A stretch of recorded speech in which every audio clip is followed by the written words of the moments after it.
Evidence আছে, তুমি আমাকে সাক্ষী দাও, প্রমাণ দাও। আব্দুল্লাহ বলেন, হুজুর আব্বাজান আমার কাছে কোনো প্রমাণ নেই, এই কথাটা লিখে নিয়ে এসো। হযরত আব্দুল্লাহ আমিরুল মুমিনিনের ছেলে ইমাম হোসেনকে গিয়ে বললে, এ হোসেন, তুমি যে আমাকে গোলামের বাচ্চা গোলাম বলে গাল দিলে, তুমি আমার বাপকেও বললে গোলাম, আমাকেও বললে গোলাম, এই কথা কি তুমি লিখে দিতে পারবে? তোমার কি এত সাহস আছে, তোমার কি এত ক্ষমতা আছে, তুমি এই কথা লিখে দিতে পারবে? ইমাম হোসেন বলেছিলেন, হে আব্দুল্লাহ, আমি যা বলেছি সত্য কথা বলেছি, ন্যায় কথা বলেছি, হক কথা বলেছি। গোলামের বাচ্চা গোলাম, তুমি হলে আমাদের গোলাম, তোমার আব্বা আমার নানার গোলাম। হোসেন এই সময়ে লিখে দিয়ে বলেছিলেন, আমি হোসেন লিখে দিলাম, এটা তুমি গিয়ে আমিরুল মুমিনিনকে গিয়ে দেখিয়ে দাও।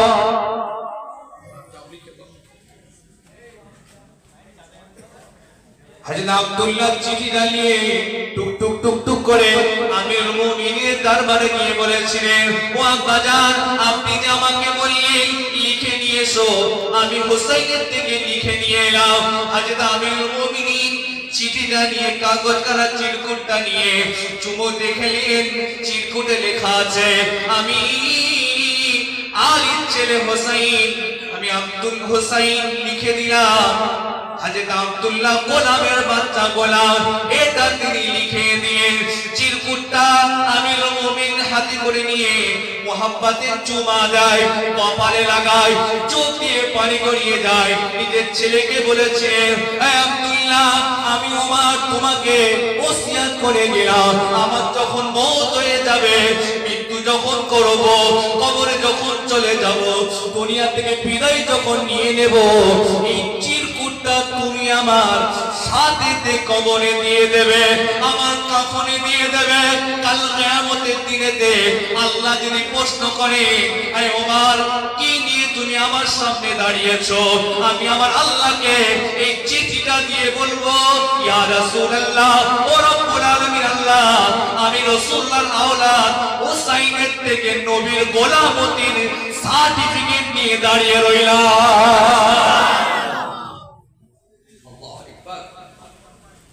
যে হোসেন আমাকে লিখে দিয়েছে যে আমি যে আমার রাসূলুল্লাহর গোলাম, এই গোলামতির সার্টিফিকেট নিয়ে দাঁড়িয়ে আছে। এই কথাটা শুনে হযরত আমিরুল মুমিনের ছেলে দুটো চোখ দিয়ে পানি গড়িয়ে যায়, টম টম করে চোখ দিয়ে পানি গড়িয়ে যায়। হযরত হোসেনের কাছে গিয়ে বলেছিলেন, এই হোসেন, ভুল হয়ে গিয়েছে, আমাকে তুমি ক্ষমা করে দাও, আমাকে মাফ করে দাও। সেই সময় হযরতে ইমাম হোসেনের সামনে হুজুর বললেন, যাও, তুমি আমার বন্ধু মানুষ, দোস্ত মানুষ, আমি হোসেন তোমাকে আল্লাহর রাস্তায় ক্ষমা করে দিলাম। এরকম অনেক মেসেজ আছে সাহাবায়ে কিরামদের ভেতরে পাবেন, যে আহলে বাইতের, নবীর খানদানদের, আলদের কিরকম মহব্বত করেছিলেন, কি শেষ করা যাবে না। বিশ্ববিখ্যাত আল্লাহর ওলি জুনায়েদ বাগদাদীর কথা জানেন। এই জুনায়েদ বাগদাদী আল্লাহর ওলি হয়েছেন কিভাবে, ইতিহাস যদি পড়েন দেখবেন, হযরত জুনায়েদ তিনি একজন কুস্তিগীর ছিলেন, পালোয়ান ছিলেন, কুস্তি খেলতেন। আল্লাহু আকবার। বাগদাদ শহরে একটা কুস্তির প্রতিযোগিতা হয়েছে, সেই জামানার টপ র্যাঙ্কের, তার বিরুদ্ধে দাঁড়াবার মতো কারো ক্ষমতা ছিল না। তার বিরুদ্ধে দাঁড়িয়ে, জুনায়েদ বাগদাদীর বিরুদ্ধে দাঁড়িয়ে সেই জামানায় কোন টপ র্যাঙ্কের কুস্তিগীর ছিল না, হুজুর ছিলেন। যুদ্ধ প্রতিযোগিতা শুরু হয়েছে বাগদাদ শরীফে। জুনায়েদের বিরুদ্ধে কে দাঁড়িয়ে জুনায়েদকে হারাবে, যদি হারাতে পারে এত লক্ষ টাকা পরিমাণ পুরস্কার। নির্ধারিত দিন, নির্ধারিত সময়, নির্ধারিত ওয়াক্তে হাজার হাজার লোক জড়ো হয়ে গিয়েছে, দেখতে চায় হযরত জুনায়েদকে কে হারায়, কে জুনায়েদের বিরুদ্ধে ময়দানে নামে, কে জুনায়েদের বিরুদ্ধে কুস্তি করে।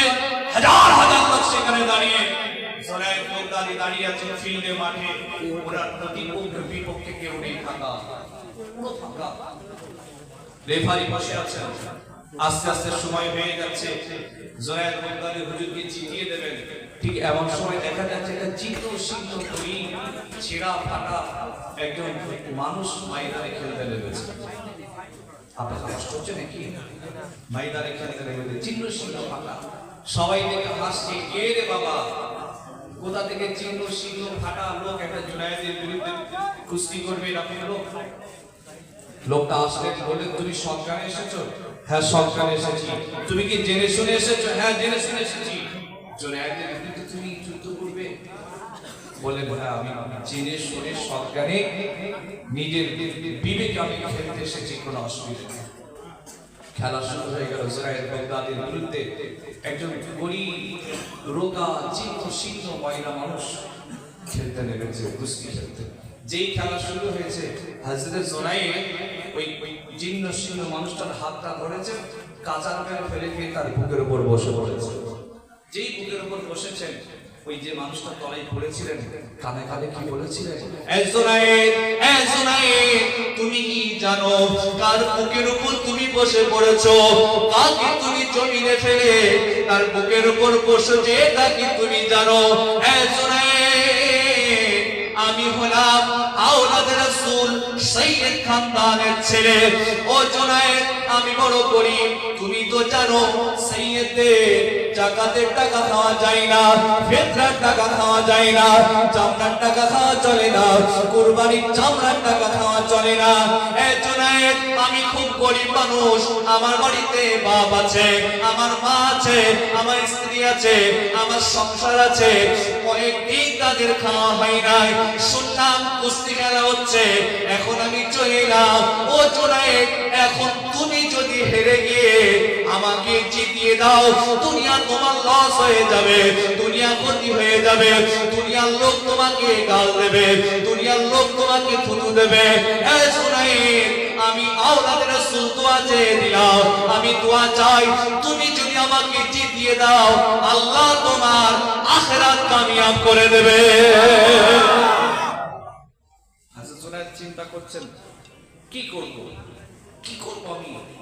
আমার এত পাওয়ার প্রতিপত্ত, এত হাজার লোক, সব আমার সামনে হাজার হাজার লোক দাঁড়িয়ে রয়েছে।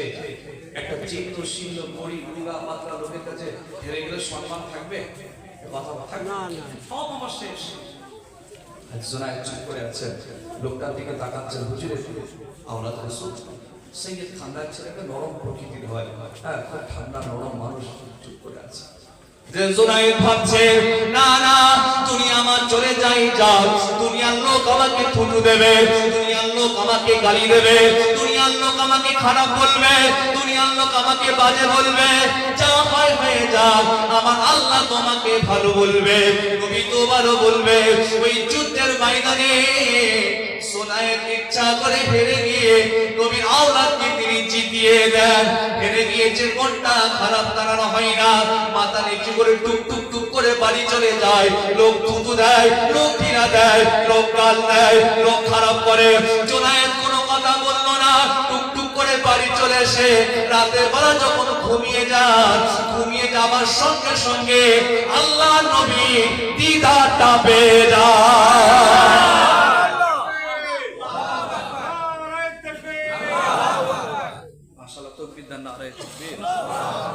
রাসূল আব্বাজান হুজুর পীর কেবলা, আব্বাজান হুজুর পীর কেবলা, নারে তাকবীর, নারে তাকবীর, সিলসিলা মুজাদ্দিদুস জামান, সিলসিলা মুজাদ্দিদুস জামান, নারে তাকবীর। আশেপাশে যারা আছেন সব ভেতরে চলে আসেন, আখিরি দোয়া হবে, মুনাজাত হবে।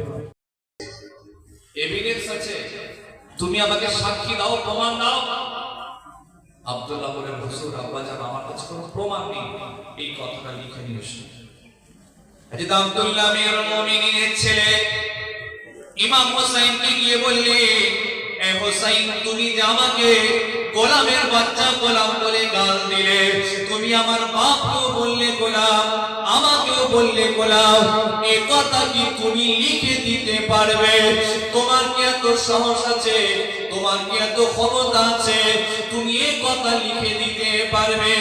ইমাম হোসেন বলেছিলেন, হে আব্দুল্লাহ, আমি যা বলেছি সত্য কথা বলেছি, ন্যায় কথা বলেছি, হক কথা বলেছি। গোলামের বাচ্চা গোলাম, তুমি হলে আমাকে গোলাম, তোমার আব্বা আমার নানার গোলাম। হোসাইন এই সময়ে লিখে দিয়ে বলেছিলে, আমি হোসাইন লিখে দিলাম, এটা তুমি গিয়ে আমিরুল মুমিনিনকে গিয়ে দেখিয়ে দাও।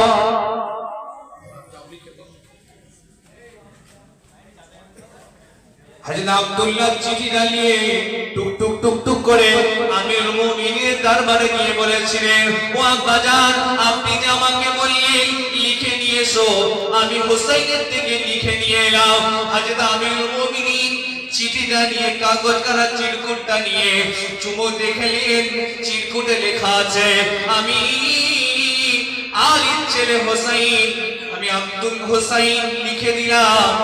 হযরত আব্দুল্লাহ গোলামের বাচ্চা গোলাম, এটা তিনি লিখে দিলেন।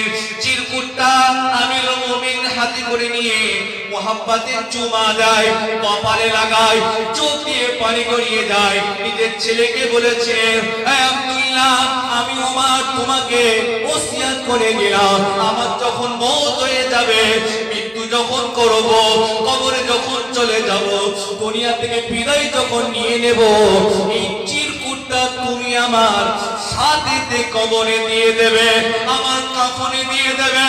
কাল কিয়ামতের দিনেতে আল্লাহ যদি প্রশ্ন করে, হে ওমর, কি নিয়ে তুমি আমার সামনে দাঁড়িয়েছো, আমি আমার আল্লাহকে এই চিঠিটা দিয়ে বলবো, ইয়া রাসূলুল্লাহ, ও রব্বুল আলামিন আল্লাহ, আমি রাসূলুল্লাহর আওলাদ হুসাইনের থেকে নবীর গোলামতির সার্টিফিকেট নিয়ে দাঁড়িয়ে রইলাম। যে হোসাইনটা আমাকে লিখে দিয়েছে যে আমি যে আমার রাসূলুল্লাহর গোলাম, এই গোলামতির সার্টিফিকেট নিয়ে দাঁড়িয়ে আছে। এই কথাটা শুনে হযরত আমিরুল মুমিনিনের ছেলে দুটো চোখ দিয়ে পানি গড়িয়ে যায়, টক টক করে চোখ দিয়ে পানি গড়িয়ে যায়। হযরত হোসাইনের কাছে গিয়ে বলেছিলেন, এই হোসাইন, ভুল হয়ে গিয়েছে, আমাকে তুমি ক্ষমা করে দাও, আমাকে মাফ করে দাও। সেই সময় হযরত ইমাম হোসাইনের সামনে হুজুর বললেন, যাও, তুমি আমার বন্ধু মানুষ, দোস্ত মানুষ, আমি হোসাইন তোমাকে আল্লাহর রাস্তায় ক্ষমা করে দিলাম। এরকম অনেক মিসাল আছে সাহাবায়ে কিরামদের ভেতরে পাবেন, যে আহলে বাইতের, নবীর খানদানদের, আলদের কি রকম মহব্বত করেছিলেন, কি শেষ করা যাবে না। বিশ্ববিখ্যাত আল্লাহর ওলি জুনায়েদ বাগদাদীর কথা জানেন। এই জুনায়েদ বাগদাদী আল্লাহর ওলি হয়েছেন কিভাবে, ইতিহাস যদি পড়েন দেখবেন, হযরত জুনায়েদ তিনি একজন কুস্তিগীর ছিলেন, পালোয়ান ছিলেন, কুস্তি খেলতেন। আল্লাহু আকবার। বাগদাদ শহরে একটা কুস্তির প্রতিযোগিতা হয়েছে। সেই জামানার টপ র্যাঙ্কের, তারার বিরুদ্ধে দাঁড়াবার মতো কারো ক্ষমতা ছিল না। তারার বিরুদ্ধে দাঁড়িয়ে, জুনায়েদ বাগদাদীর বিরুদ্ধে দাঁড়িয়ে সেই জামানায় কোন টপ র্যাঙ্কের কুস্তিগীর ছিল না, হুজুর ছিলেন। যুদ্ধ প্রতিযোগিতা শুরু হয়েছে বাগদাদ শরীফে। জুনায়েদের বিরুদ্ধে কে দাঁড়িয়ে জুনায়েদকে হারাবে, যদি হারাতে পারে এত লক্ষ টাকা পরিমাণ পুরস্কার। নির্ধারিত দিন, নির্ধারিত সময়, নির্ধারিত ওয়াক্তে হাজার হাজার লোক জড়ো হয়ে গিয়েছে, দেখতে চায় হযরত জুনায়েদকে কে হারায়, কে জুনায়েদের বিরুদ্ধে ময়দানে নামে, কে জুনায়েদের বিরুদ্ধে কুস্তি করে। হাজার হাজার লোক সেখানে দাঁড়িয়ে, জুনায়েদ বাগদাদী দাঁড়িয়ে আছেন ফিল্ডে, মাঠে, ওনার প্রতিপক্ষের বিপক্ষে কেউ নেই, ফাঁকা, পুরো ফাঁকা। রেফারি বসে আছেন। আস্তে আস্তে সময় হয়ে যাচ্ছে, জুনায়েদ বাগদাদী হুজুরকে জিতিয়ে দেবেন। ঠিক এমন সময় দেখা যাচ্ছে একটা চিত্র শীর্ণ করি, ছেঁড়া ফাটা একজন মানুষ ময়দানে খেলতে লেগেছে। আপনার কষ্ট হচ্ছে নাকি? ময়দানে খেলতে লেগেছে, চিহ্ন শীর্ণ ফাটা, সবাই দেখে হাসছে, কে রে বাবা, কোথা থেকে চিহ্ন শীর্ণ ফাটা লোক একটা জুনায়েদের বিরুদ্ধে কুস্তি করবে, এরকম লোক। লোকটা আসলে বললেন, তুমি সরকারে এসেছো? হ্যাঁ, সরকারে এসেছি।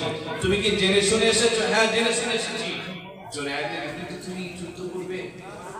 বলে, হ্যাঁ, আমি জেনে শুনে সরকারে নিজের বিবেকে আমি খেলতে এসেছি, কোনো অসুবিধা নেই। খেলা শুরু হয়ে গেল জুনায়েদ বাগদাদির বিরুদ্ধে। একজন গরিব রোগা চিহ্ন শীর্ণ মহিলা মানুষ খেলতে নেমেছে, কুস্তি খেলতে। যেই খেলা শুরু হয়েছে, হযরত জুনায়েদ ওই জীর্ণ শীর্ণ মানুষটার হাতটা ধরেছে, কাঁচার মেরে ফেলে দিয়ে তার বুকের উপর বসে পড়েছে। যেই বুকের উপর বসেছেন, ওই যে মানুষটা তলায় পড়েছিলেন, কানে কানে কি বলেছিলেন? এ জুনায়েদ, তুমি কি জানো কার বুকের উপর তুমি বসে পড়েছো? কাকে তুমি জমিনে ফেলে তার বুকের উপর বসেছো, এটা কি তুমি জানো? এ জুনায়েদ, আমি হলাম আওলাদ রাসূল সাইয়্যিদ খানদানের ছেলে। ও জুনায়েদ, আমি বড় গরিব, তুমি তো জানো সাইয়্যিদদের জাকাতের টাকা খাওয়া যায় না, ফিতরার টাকা খাওয়া যায় না, চামড়ার টাকা খাওয়া চলে না, কুরবানির চামড়ার টাকা খাওয়া চলে না। এ জুনায়েদ, আমি খুব গরিব মানুষ, আমার বাড়িতে বাপ আছে, আমার মা আছে, আমার স্ত্রী আছে, আমার সংসার আছে, অনেক দিন তাদের খাওয়া হয় নাই। শুনলাম কুস্তি খেলা হচ্ছে, এখন আমি চলে এলাম। ও জুনায়েদ, এখন তুমি যদি হেরে গিয়ে আমাকে জিতিয়ে দাও, দুনিয়া তোমার লস হয়ে যাবে, দুনিয়া ক্ষতি হয়ে যাবে, দুনিয়ার লোক তোমাকে গাল দেবে, দুনিয়ার লোক তোমাকে থুতু দেবে। এ জুনায়েদ, আমি আওলাদ রাসূল দোয়া চেয়ে দিলাম, আমি দোয়া চাই তুমি যদি আমাকে জিতিয়ে দাও, আল্লাহ তোমার আখিরাত কামিয়াব করে দেবে। হযরত জুনায়েদ চিন্তা করছেন, কি করব আমি? আমার এত পাওয়ার প্রতিপত্তি, এত হাজার লোক, সব আমার সামনে হাজার হাজার লোক দাঁড়িয়ে রয়েছে। একটা চিহ্ন শীর্ণ গরিব রোগা পাতলা লোকের কাছে হেরে গেলে সম্মান থাকবে? কথা থাকবে না, সব আমার শেষ। জুনায়েদ চুপ করে আছেন, লোকটার দিকে তাকাচ্ছেন। হুজুরের আওলাদ রাসূল সাইয়্যিদ খানদানের ছেলেটা নরম প্রকৃতির হয়, হ্যাঁ, খুব ঠান্ডা নরম মানুষ, চুপ করে আছে। জুনায়েদ ভাবছে, না না, দুনিয়া আমার চলে যাই যাক, দুনিয়ার লোক আমাকে থুতু দেবে, দুনিয়ার লোক আমাকে গালি দেবে, দুনিয়ার লোক আমাকে খারাপ বলবে, দুনিয়ার লোক আমাকে বাজে বলবে, যা হয় হয়ে যাক, আমার আল্লাহ তোমাকে ভালো বলবে, নবী তো ভালো বলবে। ওই যুদ্ধের ময়দানে জুনায়েদ ইচ্ছা করে হেরে গিয়ে নবীর আওলাদকে তিনি জিতিয়ে দেন। হেরে গিয়েছে, মনটা খারাপ তাড়ানো হয় না, মাথা নিচু করে টুক টুক টুক করে বাড়ি চলে যায়। লোক থুতু দেয়, লোক ঘৃণা দেয়, লোক গাল দেয়, লোক খারাপ করে। জুনায়েদ কোনো কথা বললো না, টুক টুক করে বাড়ি চলে এসে রাতের বেলা যখন ঘুমিয়ে যান, ঘুমিয়ে যাবার সঙ্গে সঙ্গে আল্লাহ নবী দিদারটা পেয়ে যায়।